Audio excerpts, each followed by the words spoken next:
وہ جب میں غور کرتا ہوں تو پتہ چلتا ہے کہ انہوں نے کہاں سے یہ اصطلاح لی ہوگی. کئی عربی کی اصطلاحات انہوں نے یوز کی ہیں, فارسی کی ہیں, کچھ انہوں نے خود بنائی ہیں اپنے آپ کو کمیونیکیٹ کرنے کے لیے, اپنی فکر کو کمیونیکیٹ کرنے کے لیے, اور ایسے ایسے اچھوتے موضوعات کو انہوں نے چنا ہے. اتنے متنوع موضوعات ہیں کہ بندہ حیران رہ جاتا ہے, اور ہر ایک میں ریسرچ ہے, ہر ایک میں نئی باتیں ہیں, ہر ایک میں نئے دلائل ہیں. یہ چیز جو ہے اس سے ثابت ہوتا ہے وہ کتنے بڑے مفکر تھے.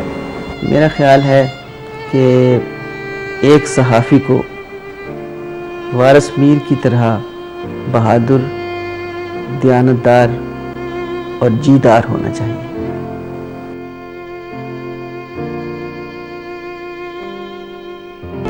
ضیاء مارشل لاء کے خلاف پروفیسر وارث میر کی صحافتی جد و جہد کے اعتراف میں human rights commission of Pakistan نے 1988 میں انہیں انسانی حقوق کے خصوصی ایوارڈ بعد از مرگ سے نوازا. 2012 میں حکومت پاکستان نے پروفیسر وارث میر کو ان کی صحافتی خدمات اور جمہوریت کی بحالی کے حوالے سے جد و جہد کے اعتراف میں پاکستان کے اعلیٰ ترین سول اعزاز ہلال امتیاز بعد از مرگ سے نوازا, جو ان کے صاحبزادے عامر میر نے وصول کیا.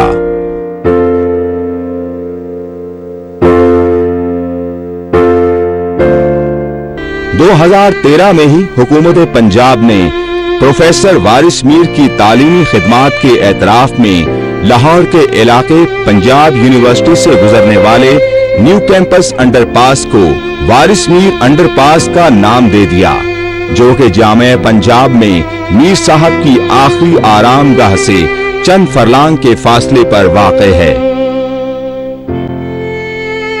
اسی برس وفاقی حکومت نے پروفیسر وارث میر چیئر کے قیام کا بھی اعلان کیا. حبیب جالب نے جو جمہوریت کے لیے لڑی گئی اس جنگ میں وارث میر کے ساتھ تھے, ان الفاظ میں وارث کو خراج تحسین پیش کیا. حق پرستو صاحب کردار وارث میر تھا, عامروں سے برسرے پیکار وارث میر تھا, اس کی تحریروں کے رہتے تھے ہم منتظر, سچ تو یہ ہے حاصل اخبار وارث میر تھا. وقف تھا اس کا قلم انسانیت کے واسطے, اہل غم کا مونس و غمخوار وارث میر تھا. فکر اس کی اصل میں ملائیت کی تھی شکست, زی نگاہ واقف اسرار وارث میر تھا.